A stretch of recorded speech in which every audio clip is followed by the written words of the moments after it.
Hello, world.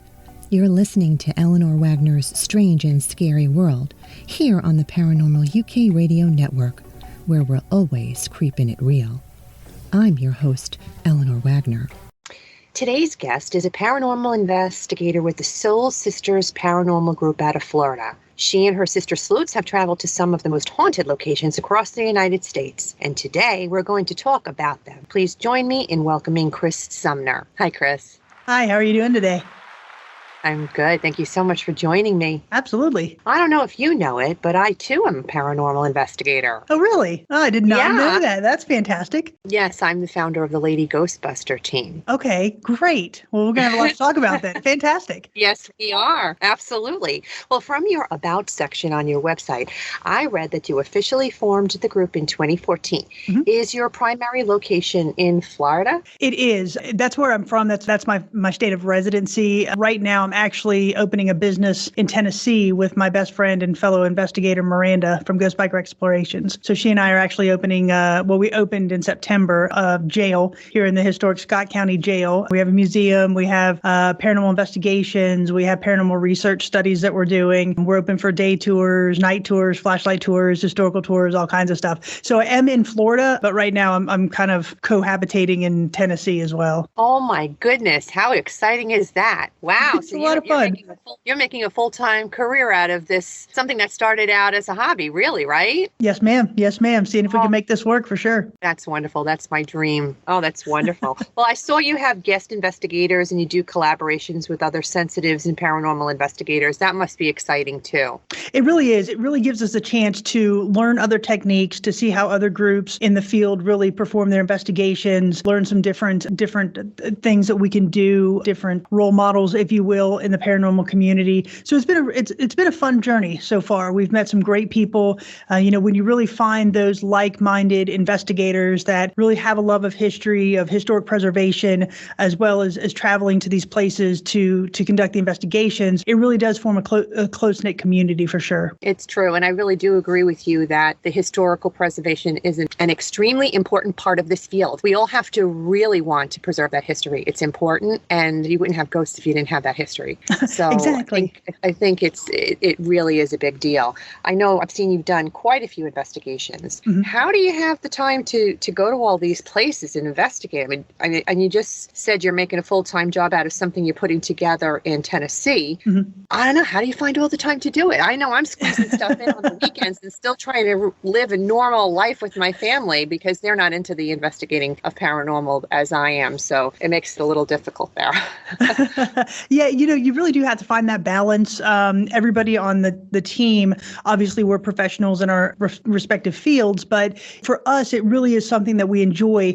Soul Sisters Paranormal really started out as a girls' trip. So my sisters and I, we live in different parts of the country, so we would routinely get together in different cities just to have a fun weekend. And then in 2014, we had the opportunity to go to Moundsville and the Moundsville, West Virginia State Penitentiary there in Moundsville. And so that really was the jumping point for what we do. And we really just kind of incorporate now the girls' trip and the paranormal investigations into one. And so it's something that we plan out. There's a lot of logistics to it, but because we all enjoy it so much, it's something that we are very interested in pursuing. Passionate about. Absolutely. Well, our histories are very similar. I used to go on weekend jaunts with friends of mine as well, doing the haunting, hunting, and all that stuff in different locations around the area, the same as you. But I was writing my first book in 2019 about the hauntings in the county. I wrote my first book in 2015, but the hauntings series started in 2019. And like you, it kind of fell in my lap with the paranormal team because I was interviewing all these people, and then the gentleman who was the president of the local mines in the area had said, bring your paranormal team in for an investigation. I'm telling you, I'm a scientist. I can't explain this stuff that's happening to us, but I'm not supposed to believe in it, but I can't explain it. Mm-hmm.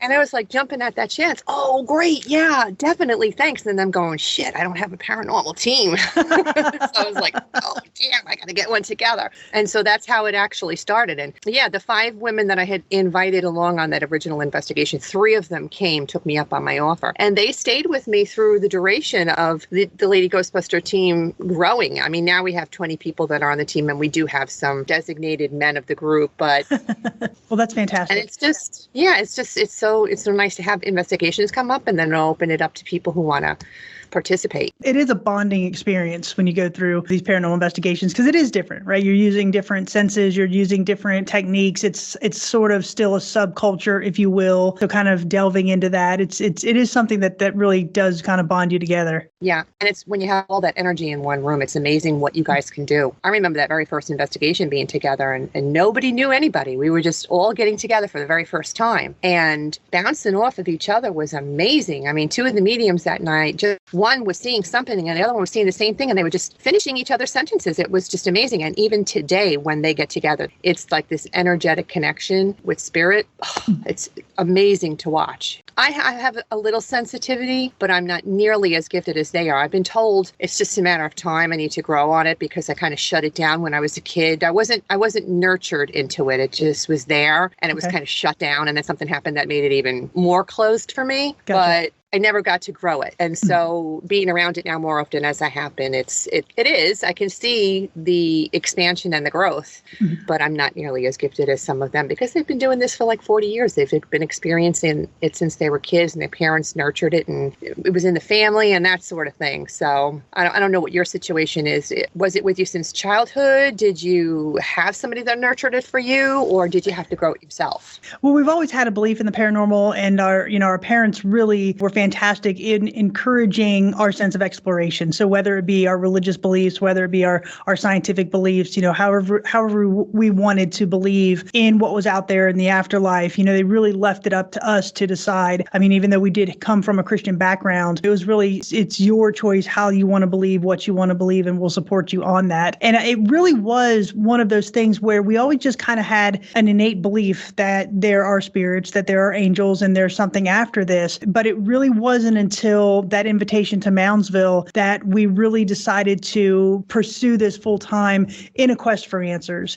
And so we use our scientific background because we all have advanced degrees. So I've got a PhD, Jenny has a PhD, we've got 2 lawyers and a master's holder on the team. So we really use that scientific background to guide the investigations, but also come at it from a research standpoint to where we can, say that we've controlled for all of these different things, these environmental factors, and what we're left with is the unexplained. So again, because we're a subculture, we feel that we've got to really put it into a scientific perspective. So those people that want to debate us, which is fine, we love debate, that want to debate us can say, well, did you do this, this, and this? And we can say, yes, we did. And so that's really one of the reasons why we really are very meticulous about how we do our investigations and what we do with the evidence that we find. So it wasn't one of those things that we all had like a moment where we saw somebody or saw something. It was more like an innate belief that it's out there and we're just trying to communicate with it. Excellent. Well, I know that I read somewhere on your bio that it's just 2 of you really working on it together now out of the 4. Correct. So, I mean, the others will investigate when they have time, but Kim had a grandbaby, so that takes up a lot of her time. Michelle got a promotion. Cara moved to Colorado. So it really in 2020, it kind of shifted a little bit just for logistic purposes, but they're all always invited on the investigations. It's just now finding, the right mix and the right time. So Jenny and I, my twin, she and I really lead the investigations. We're the ones that, research all of the information and all of that. And Cara, Michelle, and Kim will join when they're able. But for the most part, Jenny and I are the 2 core people right this minute. And you said you're opening a jail/museum. I'm guessing it's haunted. Yes, it is. I'm actually sitting in it right now. Okay. So it's the historic Scott County Jail in Huntsville, Tennessee. And it was built in 1904. It was in operation until 2008. And then after that, it really just sat vacant until last year when Miranda and I just kind of got together and we were talking about maybe opening a haunted location. And this really was a unique opportunity for us because she's from the area. She knows this town. She is really in her backyard of where she grew up. So we approached the town of Huntsville last year and asked if they'd allow us to open the museum and what we wanted to do with the paranormal. And they were absolutely receptive to that. So we opened opened in September, and we've already had 17 paranormal investigation teams investigate. We investigate routinely, like pretty much every other night or afternoon or whatever. We're here asking questions and talking to our resident spirits. So for us, it is very much haunted. A lot of disembodied voices, a lot of intelligent responses, and it really is a very unique location, just from a historical standpoint, but also from the paranormal as well. Oh, that's great. That's wonderful. Definitely to have that reception from the town and the government there is a huge thing, because far cry from what you would have probably expected 10 years ago, because I know people really shied away from this thing. And now I'm finding the public and more people are more openly receptive to this sort of thing, which is very exciting, because it should have been that way a long time ago for sure. Yeah, absolutely. I think a lot of people, quote unquote, behind closed doors had a fascination with the paranormal or a belief in the paranormal. I think social media has really propelled it into more of a mainstream situation. I mean, you do have those people that don't believe in, again, that's fine, that don't believe in the paranormal or that have some stance against it. Again, perfectly fine. But the more people you talk to, I mean, when you tell somebody you're a paranormal investigator, they either look at you like you have two heads or they want to tell you their ghost story. And most of the time they want to tell you their ghost story. I saw my grandmother, or my brother had this happen to him, or something like that. So I think it really is kind of, there's more of a spotlight on it now, which is great, especially, when you're trying to open a business geared around the paranormal. So to your point, the town of Huntsville was extremely receptive, and the community has been very supportive as well. Now, how far are you away from, in Tennessee, how far are you away from Memphis? A few hours from Memphis. We're about an hour's west of Knoxville, like northwest of Knoxville. So Memphis is on the other side of the state. Okay. Mm-hmm. Well, that's really interesting. You said you make yourself available to investigate private residences and businesses as well. Are you still going to do that? Oh, absolutely. And now, obviously, that's based on logistics. So, for example, we had somebody message us and ask if we could go investigate their place in Haiti, and we just obviously can't do that, right? I mean, they're within logistical bounds. We can absolutely help. So we've investigated residences, we've investigated businesses, and it's interesting because most people, when they approach us, they just want to know that they're believed, that somebody believes them, that they are having some type of an experience, whether it's paranormal, they believe that something is happening to them. Now, that being said, we treat residentials and businesses the exact same, the way we would a quote unquote commercial location. So we'll go in, we'll do a deep dive into the historical background of the property, of the business, of the owners, and see if we can find anything that's environmental that they just don't think about. So I'd say probably about 60% of the time we can say, okay, we believe it's this, whether it's light pollution, noise pollution, or something like that. And if you kind of control for that or try to mitigate against that, I think your hauntings will stop, and they have. But for the most part, it's been those people that just want to be believed, that they want their story to be believed. And that's really kind of what we give them. That's what we try to do too. We try to debunk whatever it is first. Absolutely. Give them some kind of a logical answer. You know that it explained to them, we understand that something's going on, but let's try and figure out what it is. And if we can outrule anything, then end of it, which happens. Obviously, it happens. Right. How do you find the locations across the country yourself? How do you choose them? It's kind of a mix of us doing research, just really hearing other teams investigate them, or they contact us. So, for example, when we first started, the first thing that we wanted to go to some of the quote unquote known locations, because we really wanted to build our portfolio in the field. So our first investigation was the West Virginia State Penitentiary. Our next investigation was Trans-Allegheny Lunatic Asylum, followed by St. Augustine Lighthouse. And we just kind of went down the list after that, Lizzie Borden House, Villisca Axe Murder House, because we really wanted to enhance our techniques to see if we could corroborate other teams and what they found. And so then after that, when people kind of started noticing kind of what we were doing, then we started being asked to come to different places. We were the first to investigate the Ma Barker House in Central Florida, which was a great investigation. We were asked to go to Shaker's Cigar Bar up in Milwaukee, so that was a lot of fun. So it just kind of varies. Sometimes we'll research it and scope it out, and sometimes they'll call us and ask if we'd like to investigate there. Well, I went through your list. And I selected a bunch I thought we could talk about. Sure. For example, the Monticello Opera House in Florida. For the listeners, it was built in 1890, and it's a 311-seat historic theater which produces year-round entertainment to the public, such as concerts, plays, musicals, dinner theater, children's theater, and other events. What is set to go on there? That was built in the late 1800s by a guy named John Perkins, and it was a great location in the sense that there was a lot of tourists coming to the area via the railroad system there. When the interstate kind of came through and it allowed people to travel by car, and the railway kind of moved away, or rail travel kind of moved away, then the tourism really kind of started to decline after that. So Mr. Perkins, after he built it and he had great success with it, the tourism decline really kind of hit him hard. So he tried to have some other things in this little, it's kind of like it's got a storefront outside of it as well.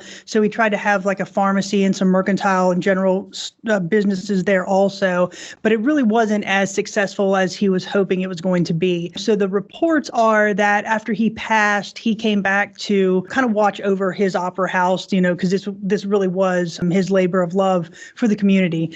So there were reports of seeing shadow figures in there, reports of hearing disembodied voices in there. Light anomalies are said to happen there as well.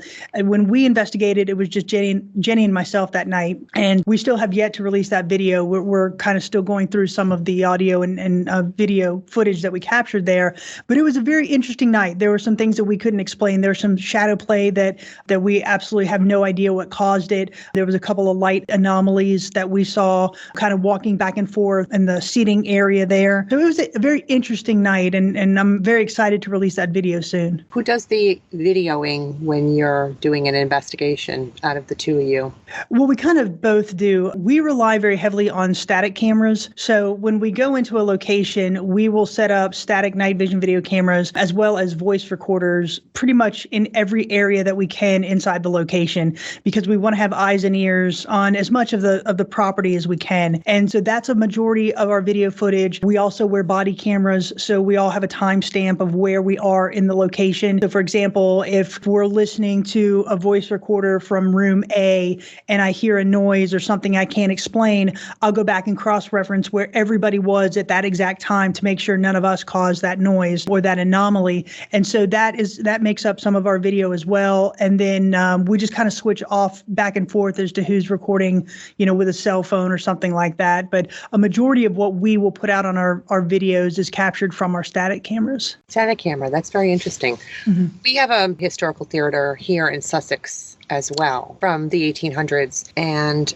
I wrote about it in the first book, the first hauntings book, mm-hmm. but that was really from people's stories that they shared with me. It wasn't from us actually being able to get into the venue. And that is something that I'm working on. We talked to one person in town who introduces you to somebody else and so on and so on. And oh yeah, the owner wants to have you in there. Mm-hmm. But then actually getting in touch with him and having him to return your phone calls is a different story. Oh. So I'm wondering, okay, does he really want us in there, or is he just saying that, or is somebody else just saying it? So I'm really looking to trying to get into that theater because I know it's haunted from the various stories that I've heard from people, which enabled me to write the chapter on it. Mm-hmm. But to get in there is a totally different ballgame, Well, they're fun locations to investigate. Each one of the locations that we've gone to are so unique, not just from their historical perspective, but also, from the physical structure itself. So the Opera House, the Monticello Opera House, was a very cool investigation just because it's different than, an axe murder house or a penitentiary or, a lighthouse or something like that. So each one of them are very different, but that was a really interesting investigation for sure. Well, you had mentioned an elementary school. I had one in Franklin, New Jersey, here in Sussex County, called Immaculate Conception, a Catholic church and Catholic school. And it was the school and the nuns building that was haunted. And I remember when I was first writing the story, because obviously somebody had reached out to me and say, oh, I was a teacher in that school and I had an experience there. I would love to share it with you. And she said, I was connected with the teacher before me who came in and she had experiences. And then the priest came in to ask me about it because he'd heard us talking about it. And he told us about his experiences, which I thought was really cool because a Catholic priest talking about his ghostly experiences, you don't hear that too often. That's different, right? That's interesting. And then she was sharing with me, 2 of her students came and they were complaining about stuff. So there I had a whole slew of stories about this one location. And so what I like to do when I'm writing a chapter is I put it out on social media and say, look, I've got a whole bunch of stories already about Immaculate Conception. I would love to hear. Does anybody else have anything to share? And at the time, I really got like backlash from all the Catholics. And I was born and raised a Catholic, and I'm a Christian. But, I had 7 kids that went in that school and nothing ever happened. I don't know what you're getting. So I finally said, look, I don't know what to tell you, but I got 2 teachers, the priest, and 2 kids telling me that stuff happened. So it may not have happened to you or your 7 kids, but it's happening. Right. I was like, whoa, But you said you Post-Town Elementary School in Ohio. Mm-hmm. What is said to have been going on there, and what happened when you investigated it? Well, the reports there are, it really does run the gamut for as far as reports go. So there was a train accident at one point behind the school. I mean, the train tracks are literally 150 yards from the back of the school. So there were reports of a train accident happening there, and they used the school for triage of the victims. So the reports are that some of those that were killed in the train accident haunt that elementary school. There are reports of just disembodied voices, of sounds. There's a room up on the second floor called the doll room. And this is a very interesting room because people donate or put on loan dolls for this room. So it's a huge classroom that's just filled with dolls. It's pretty creepy. So there's reports. Dolls creepy. Yeah. So there are reports of actually. Creepy. Yeah, there are reports of dolls that are actually haunted, being like a haunted item being in that room. This is actually the next video that I'm working on that I will be releasing next for Soul Sisters, but I'll just share with you, we captured some great disembodied voices there. There was one instance during the night where those static cameras that I mentioned, we had one of them sitting in a classroom and nobody was in the area. We hadn't been in the area for about 30 to 40 minutes and the camera just moves. Something just takes it and just moves it, which is kind of interesting. So we had some different anomalies like that, some things moving that we couldn't explain.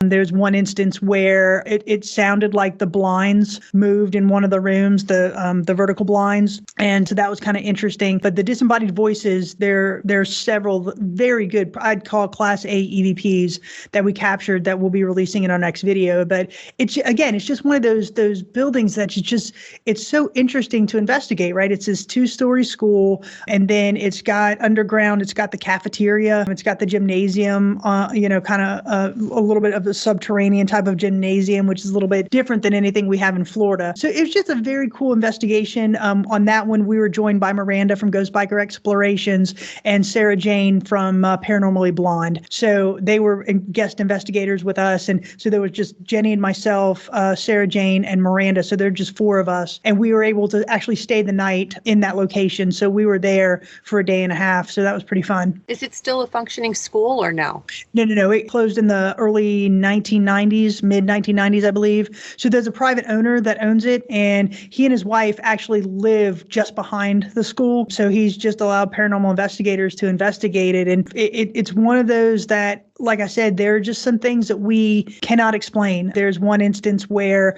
we are clearly downstairs on the first floor, but yet a static voice recorder that we had in one of the classrooms, you hear somebody talking, and there's absolutely nobody else on the property. So that was very interesting, and it was just a very cool investigation for us. And he still has the doll room, huh? Oh yeah. There's hundreds of them, and I don't get creeped out very much. I don't get creeped out very easily, but you're standing in this room. And you've got 100 dolls looking at you. It's like, okay, this is a little bit much, but at the same time, it's a pretty interesting experience. For me, there is no doubt in my mind that audio footage is real proof and evidence. I mean, people can say anything they want, because videos can be manipulated, they say, and all this, that, and the other thing. But for audio, I really feel like you got that. It's just crazy. How could you deny that kind of proof? And I love it when we get something like that, because that's really a connection. You'll be having a conversation and saying something and you don't even know what the answer is until you listen to it. It's like, oh my God, they answered. And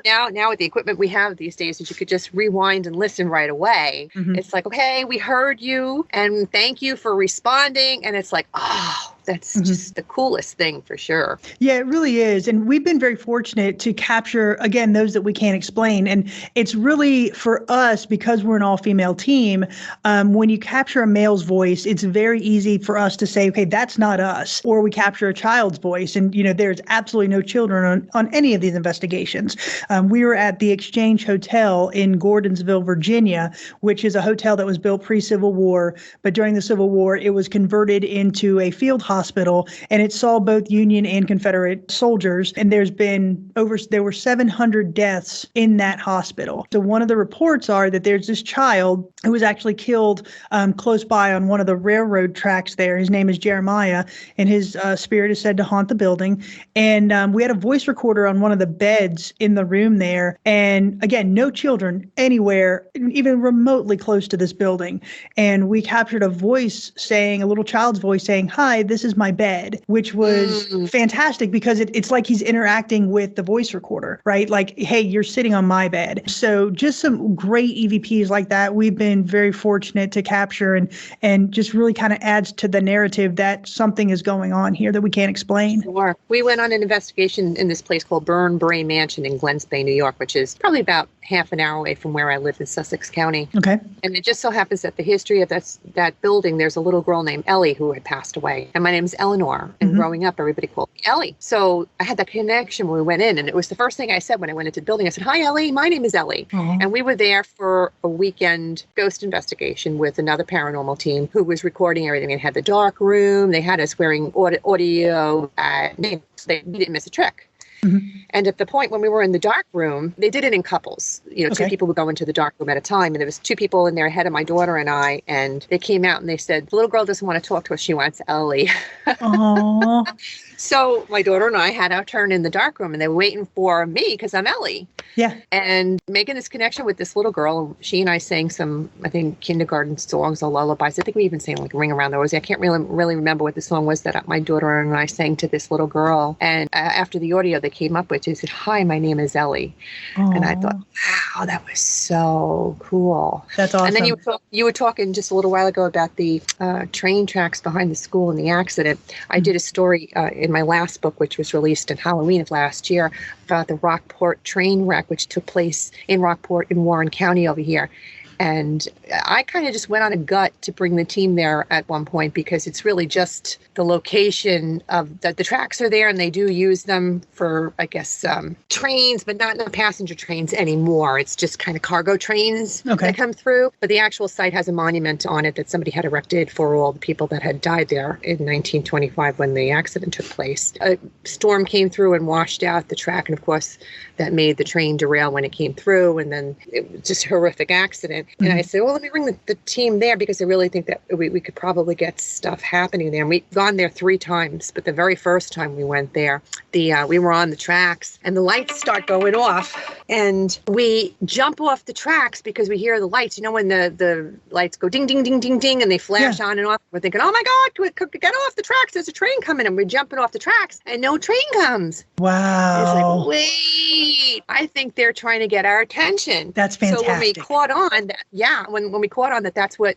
was happening, we were actually having interaction, and it happened 6 more times. One was the last, just before we left. It was kind of like, thank you so much for coming here and letting us know you're here and communicating with us, and we'll come back again. And it was almost like a goodbye with the lights going off. It was the craziest thing, but we did get that going off on audio. And then somebody else on one of the other times that we were there caught a locomotive on the track going.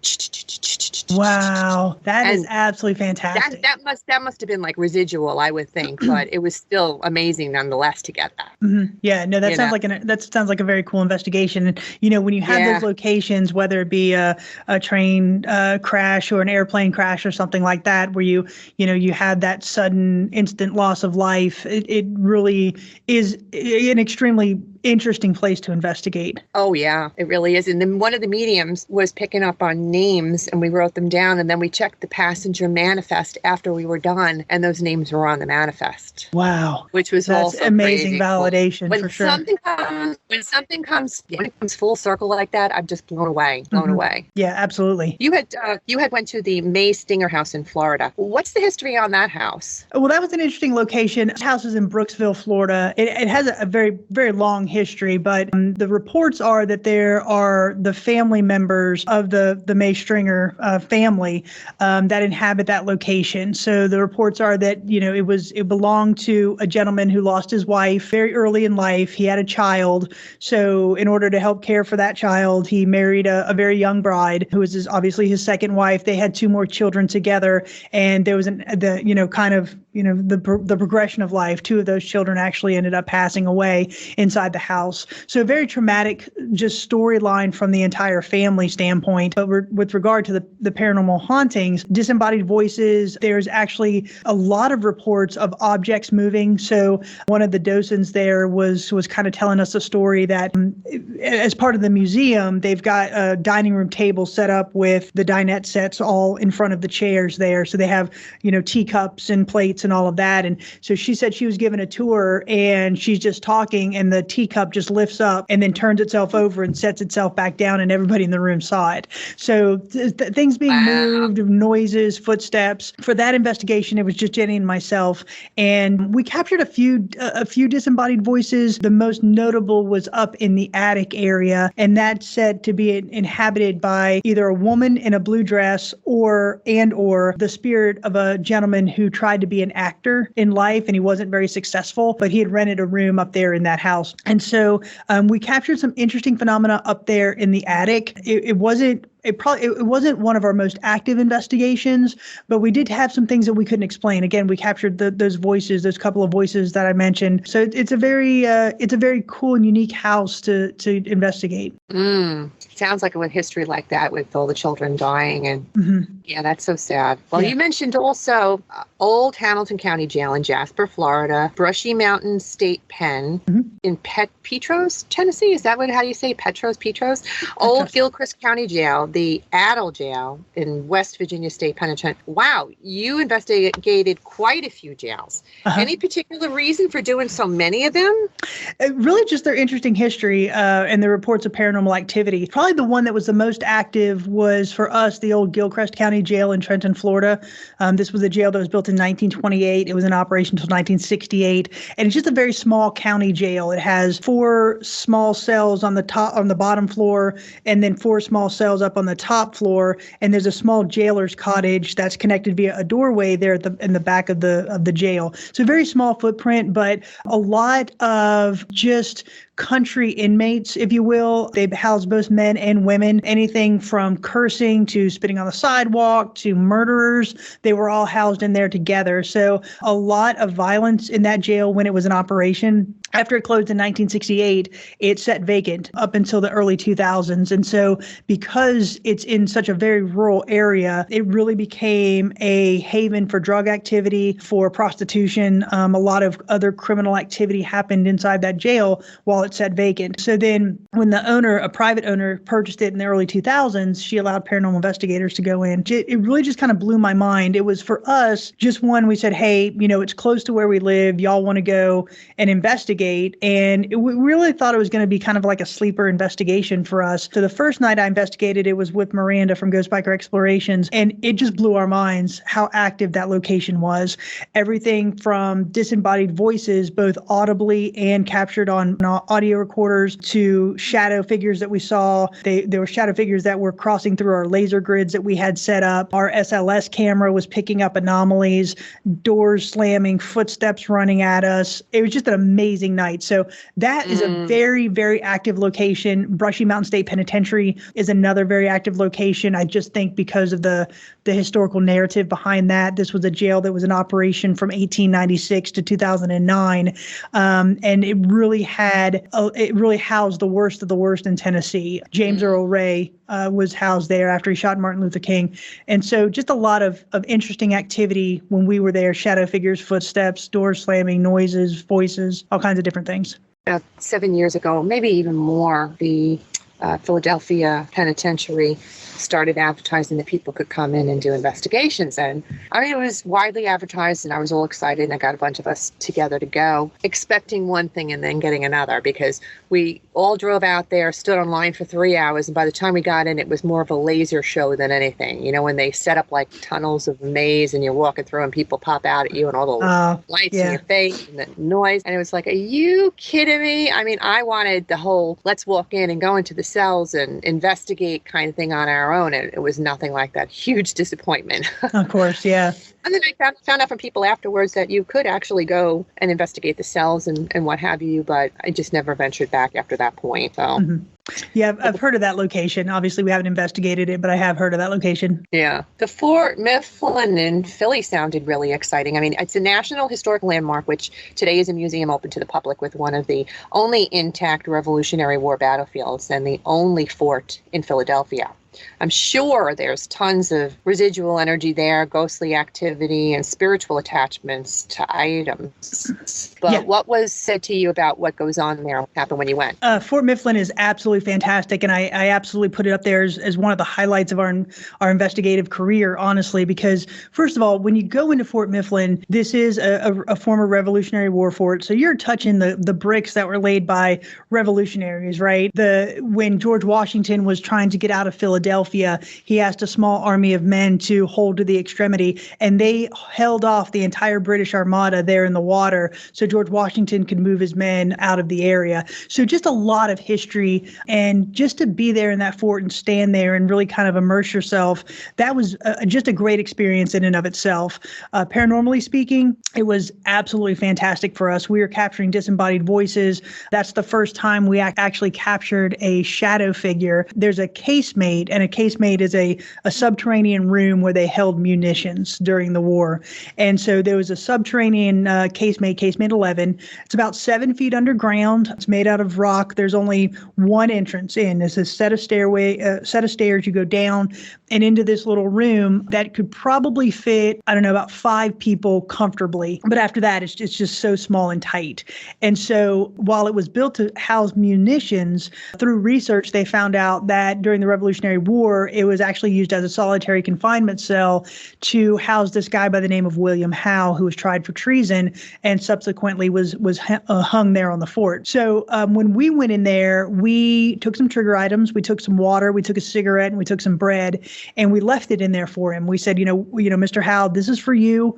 It'll be here for you for tonight. Have it if you want it, move it if you want it, but this is for you. And in the doorway, we had set a stationary night vision video camera next to a laser grid, and you could see the lasers running through the little room there. And during the night, a shadow figure walked from right to left from the wall. It comes out of the wall, walks across the room and out the other wall. And so that's the first time we captured a shadow figure on camera. So that was a fantastic night for us. Again, we were capturing disembodied voices of men and women, different things. Like there was one instance where I asked, who is your president?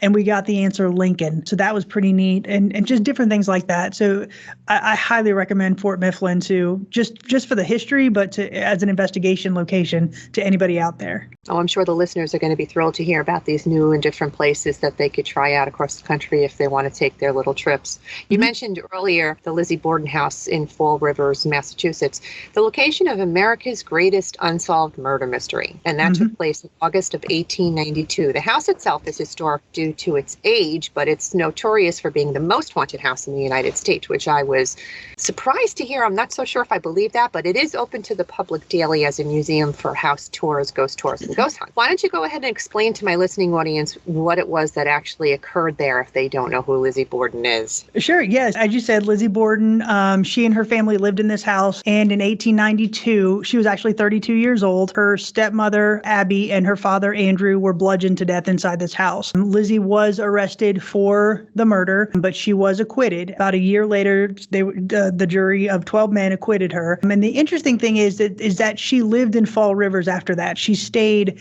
after she was acquitted, she stayed in the area until she died in 1927 at the age of 67. And so that was a very interesting fact to me. I think if you were charged with a murder, you'd probably get out of Dodge if you were acquitted of that murder, but she stayed. And so the house is very interesting. If you see it on television shows or paranormal shows, it looks a little bit bigger than it is. It's got a very unique and small footprint. By unique, I mean the rooms are kind of disjointed in such a way that you've kind of got to walk through one room to get to another room, to get to the kitchen, to get to the dining room. So there's not a lot of flow or continuity of walking around the house. It's kind of interesting. But when we were there, we stayed obviously the night there. We had the entire house to ourselves, and we immediately turn on our voice recorders as soon as we cross the threshold of any location.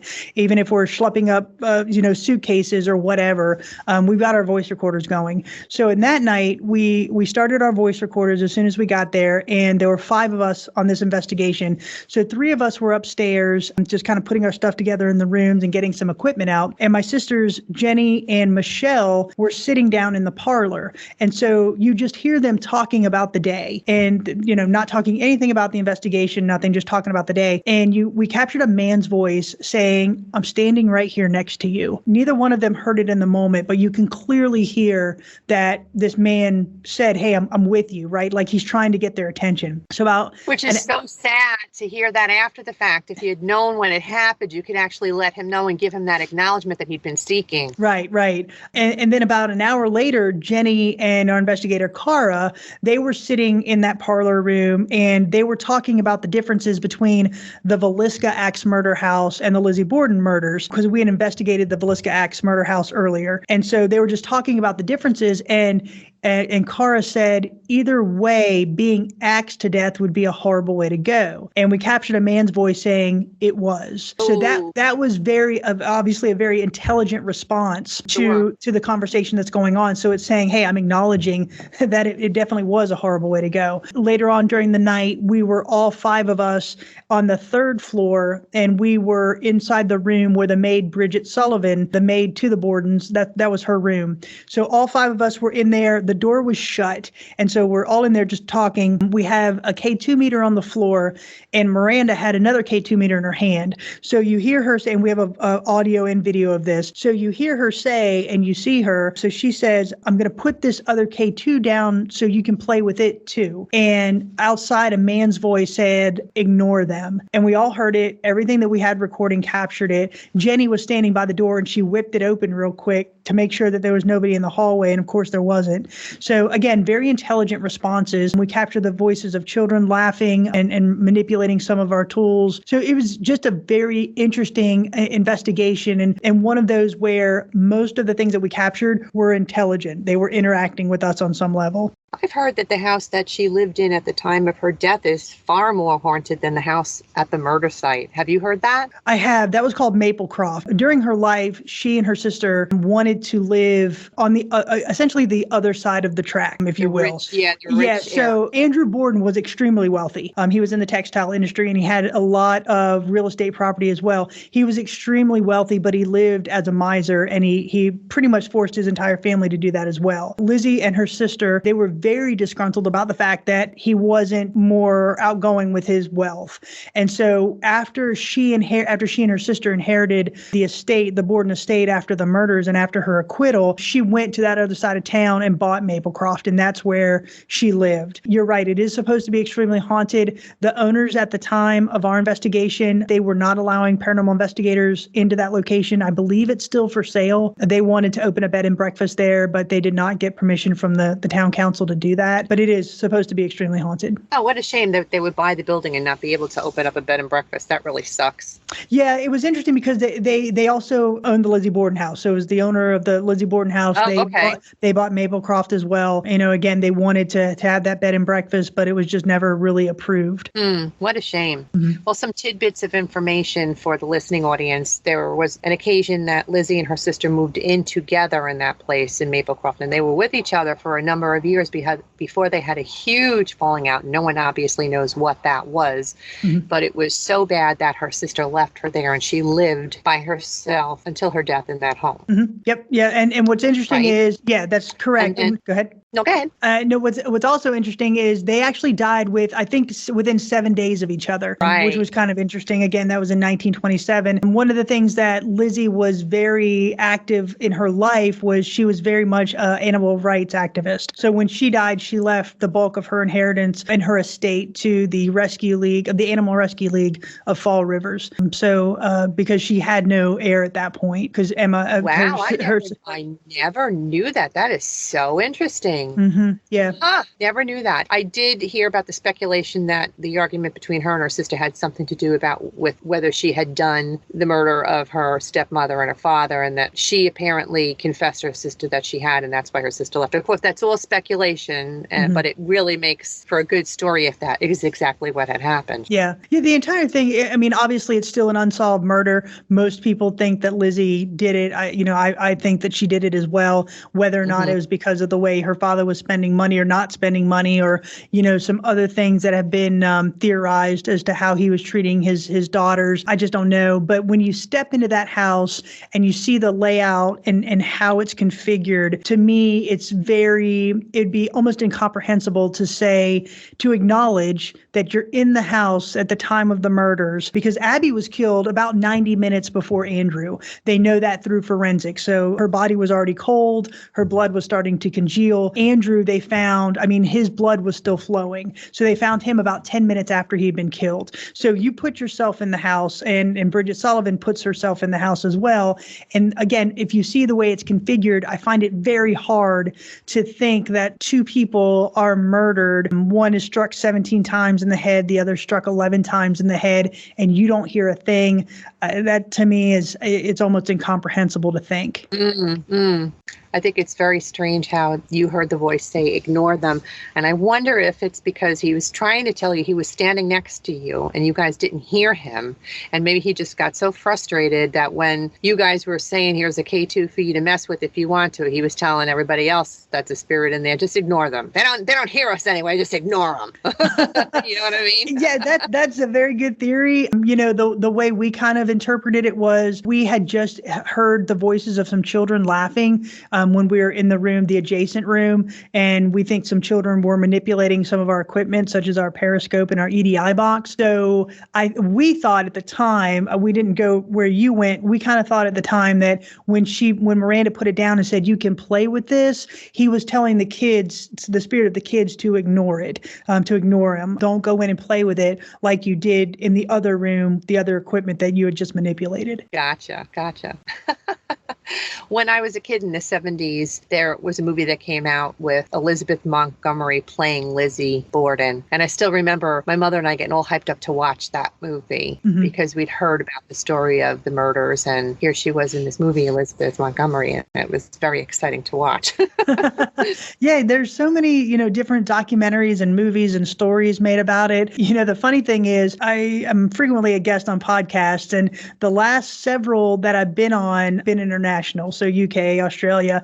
And the funny thing is when we start talking about the Lizzie Borden house, the host almost always has said, I know about the Lizzie Borden house because of The Simpsons. I'm like, okay, well, let me fill you in a little bit more in depth about it, so you're not getting your information from a cartoon. It really was a great investigation for us, a very interesting place to get to stay the night in and be a part of for that night. So we really enjoyed that investigation. Now you've got me curious about the Simpson episode. I haven't seen it either. I did not. I'm one of the people that can say I never watched an episode of The Simpsons, so I have no idea what they're talking about. I just laugh and go with it. So yeah, nor have I. That is so funny.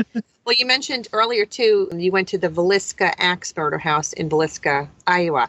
A sign outside of that building warns visitors away rather than welcoming them in. The walls still protect the identity of the murderer or murderers who bludgeoned to death the entire family of Josiah Moore and 2 overnight guests on June 10th, 1912. well. So obviously they were probably haunting the building. What happened when you were there? Well, the story behind that is pretty horrific and graphic. So you're right. It was the Moore family, Josiah Moore and his wife, Sarah. They had 4 kids, and then there were 2 kids, Lena and Ina Stillinger, who were staying the night at that house on this particular Sunday night. So they had gone to a church service, a church function, and so they had returned home, and they got prepared for bed. And let me just backtrack. This house is extremely small. It has a very small footprint. It's got a very small kitchen downstairs, a small sitting area with an adjacent bedroom, and then a very narrow stairway up to essentially a loft area that's divided by a half a wall. And upstairs is where Josiah and Sarah Moore slept. And then the half wall makes another bedroom where the kids slept. And then there was an attic partition off of that essentially loft area. So you'd have to go through a closet door to get into that attic area. So they had gone to this church function and they came home, and the Moore family, all of them, the 4 kids and Sarah and Josiah, went upstairs to sleep, and Ina and Lena Stillinger slept in the downstairs bedroom. Later that night, after they had all gone to bed, somebody had been sitting in the attic. It's still an unsolved mystery as to who, but it was a man that was sitting in the attic waiting for them to come home, and he walked out and he bludgeoned Sarah and Josiah while they slept, then went into the kids' room, killed all 4 of the Moore children. They were all under the age of 11 at that point. So he killed all of them, and then he walked downstairs and he bludgeoned to death Ina and Lena Stillinger. After that, he walked around and he covered all of the mirrors. He went into the kitchen and he washed his hands of the blood from his hands. He got himself a slab of bacon and put it on the table. He made himself a plate of food. He put the axe down in the kitchen, proceeded to eat the food, only got about halfway through, and then left. And nobody knows who that person is. So it's still an unsolved mystery. So what made this so, obviously, the fact that they were killed is horrific. I'm sorry, you said that he started to eat the food and then halfway through he stopped and got up and left. Is that what you said? Yeah. So there was a half-eaten plate of food there. When the investigators went in, there was the slab of bacon on the table. The axe was actually found. It was in the kitchen. There was the bloody bowl of water that was in the kitchen as well. What was so horrific, beside the fact that they were murdered, is once the police got there and found out what had happened, basically everybody in the town descended on this house and were walking through it. There are reports of people taking parts of the skulls as souvenirs. They were never able to really get forensics as much as forensics they had in 1912. They weren't able to really get any type of forensics off of this. The reports are that there's children's voices, there's men's voices, there's women's voices, there's footsteps, there's shadow figures that run through the house. It's considered one of the most haunted houses in the country. When we went there, because it's so small, there are 5 of us. Because it's so small, there wasn't a time when all 5 of us were in the house at one time. We went in as either groups of 2 or groups of 3. And there were some instances where we would go in as just one of us to investigate. But we had set up our night vision video cameras. We set up our voice recorders in all areas of the house. And during those EVP sessions, we were capturing some very fascinating things. So there was one instance where Cara and Kim were walking up the stairs to go from the first floor to the second floor, and the voice recorder in the attic said, "Downstairs where the girls are sleeping." And it had an accent. It's like, "Down there where the girls are sleeping." And it was a very male voice. There's no men on the team. And it's interesting because Lena and Ina Stillinger were the girls sleeping downstairs. So that was kind of an interesting phrase that we captured. There was another instance where Michelle and Jenny were conducting an EVP session in the room where the Moore kids were killed upstairs. And so when after they were done, they stood up, and you see Michelle kind of grab her head, and she said, "Oh, I just got this bad headache." And Jenny said, "Okay, let's get outside and get you some water." And as they're leaving, we captured a little girl's voice saying, "I didn't do that," which is kind of interesting as well. One of the fascinating pieces of evidence that we captured didn't actually happen in the house.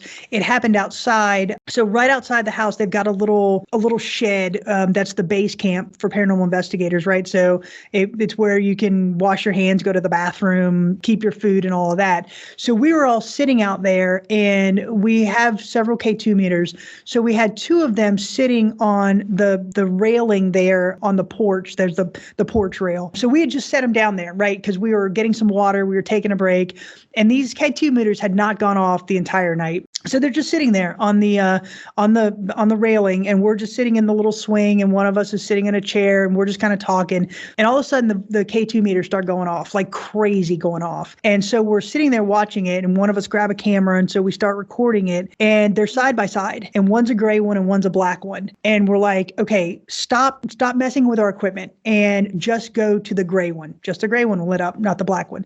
Okay, we said, stop that. Go to the black one. Just the black one lit up. And so we said, are you Josiah Moore? No response. Are you the Stillinger girls? No response.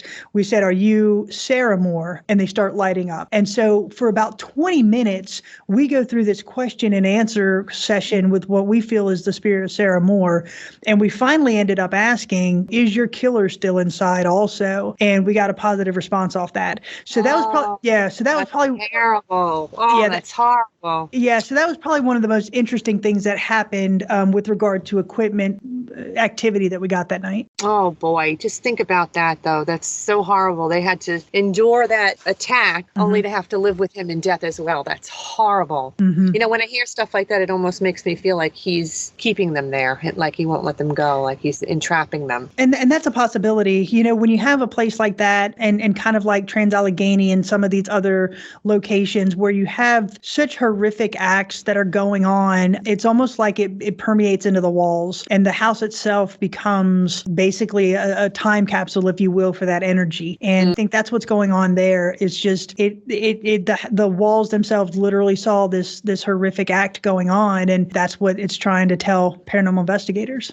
When you mentioned the Trans-Allegheny Lunatic Asylum from West Virginia, this national historic landmark served as a sanctuary for the mentally ill beginning in the mid-1800s. It's a 160-year-old asylum which holds fascinating stories of Civil War raids, a gold robbery, the curative effects of architecture, and the efforts of determined individuals to help better the lives of the mentally ill. Obviously, things happened in there, and I'm sure it's come out over time. Just even the methods that they used back in the day that were just so horrific. Yeah. They thought it was medically okay, and it just wasn't, and it's horrible. But stories abound, I'm sure. They really do. As you said before, this building was built in 1864, and it was the dream of Thomas Kirkbride, and it was based on the Kirkbride plan. And his basic medical philosophy was, even if you were mentally incapacitated, that shouldn't preclude you from having a life of luxury, right? So they built this grand facility. It's massive. This is a massive facility, and it's one of it is the largest hand-cut stone building in North America. That's how big this is. It was based on this philosophy of really low patient, high doctor ratio care. And so a lot of sunlight, big rooms, really giving the patients the best of the best. It was built to hold 250 patients. At that time, when it first started, it started seeing tuberculosis patients and all of that. But then it started accepting the mentally incapacitated, or what they called insane at the time. And the problem became that when you were classified as insane, there were so many things that those categories would fall under, right? So if you read too many books, if you cursed, if you were too energetic, if you were too lazy, that could be a sign of mental incapacitation. And so you had at that time a lot of husbands who wanted to get rid of their wives, and they took them into the facility and said, she reads too much, I think she's insane, and they would have to admit her. And the only person who could get her out of the facility was the person who took her into the facility. So of course, most of the patients were female at this time. Some of them were pregnant, so you have children being born in this facility. So by the early 1900s, 1920s, the patient care really digressed from one of really therapeutic helping patients to more of patient experimentation. So you've got shock treatments, water therapy, cold water bath treatments, lobotomies, all happening in this facility. And so by by 1994, you've got this facility that was built to hold 250 patients. There's 2,600 patients in this facility at this time. So absolutely abysmal conditions. And so it was closed in 1994, and then a private owner purchased it and again allowed paranormal investigations to take place in the facility. And it's really off the chain with regard to paranormal activity. When we were there were 5 of us and there were 2 docents because they had to have somebody on site when you're there. So there were 5 of us and 2 docents. And there was at one point where we asked the docents to come with us on a walk around. We were down on the first floor and all of us on the property are standing right there. And yet we captured this blood curdling scream from down the hallway. So that was kind of interesting. We were capturing voices all throughout the building. There was one instance where we were up in a 3rd floor room that's supposed to be inhabited by a child spirit named Emily. The 5 of us were all in this room, and on the windowsill, we had put a glow-in-the-dark balloon, a K2 meter, and a flashlight. And so we're just trying to make contact with Emily, and we said, if you're here, can you touch something on the windowsill? There's no power, but can you touch something on the windowsill? And right at that time, the balloon starts to move, the K2 goes off, and the flashlight turns on. And so that just really builds the case that something is manipulating those objects, right? Something is acting upon them. So that was a pretty cool experience for us. But again, just being in this location, and it was our second investigation. Wow. Yeah, we were just really blown away. Yeah, we were just really blown away by the history and the paranormal activity. Do you happen to know in your history and research what happened to the children that were born there? Most of them lived their lives there, or they would be given to family members if they would take them. But there are reports of several children that actually just grew up. I think Emily, I want to say she was 6 or 7, and she actually passed away in the hospital. I think it was from tuberculosis. And so, yeah, they either lived there, or if family members would come and take them, that they would be transferred to them. I'm sure a lot of the energy in that building is residual too, because of all of the experimentation that went on. Mm-hmm. I mean, it's got to be embedded into the walls of that building. Yeah, absolutely. And that's another one, where it just kind of permeates the walls. And I think that the walls really are telling the story of what happened there. Right. How sad. Well, I know you mentioned an old Southern funeral home in Kosciuszko. Is that Mississippi? Yep. It is. I know the local mortician here in town. She's a friend of mine. And I remember when I was writing my first book, she's probably like one of the first people I went to, because you're thinking funeral homes got to be haunted. And she was like, no, when they come to me, they're dead. And I'm like, oh, okay. Because I really expected for her to say, oh, yeah, all the time. Because the building the funeral home is in is really old as well. It's from like the 1800s. So I thought for sure. And she was like, no, but I just can't imagine that that's true. Yeah, she's just not sensitive or what? She's just not paying attention maybe, because, I mean, the old Southern funeral home, again, this is in Kosciuszko, Mississippi, and it was a great investigation for us. The reason we were there is because Miranda Young from Ghost Biker Explorations, she was the first person to investigate this location after it was available for investigations. She actually had a picture fall across, come off the wall while she's investigating, captured a lot of different things there, disembodied voices and such. So we really wanted to investigate there as well. So when we went, it was just Jenny and myself. We're going through this funeral home.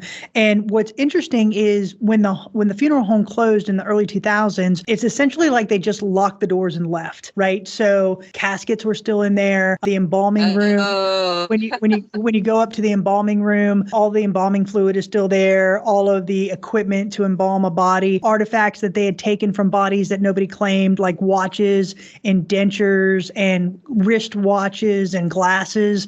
They're all in the drawers of this room. Ew, so creepy. It was kind of creepy to be in. Absolutely. So, that night, the reports are that there's just a lot of activity, everything from disembodied voices to footsteps to objects moving and such. And so when we were investigating there, again, it was just Jenny and myself, we were capturing disembodied voices, but the piece of equipment that we used that was the most effective was the spirit box, which is an AM/FM radio that's been modified to sweep through frequencies.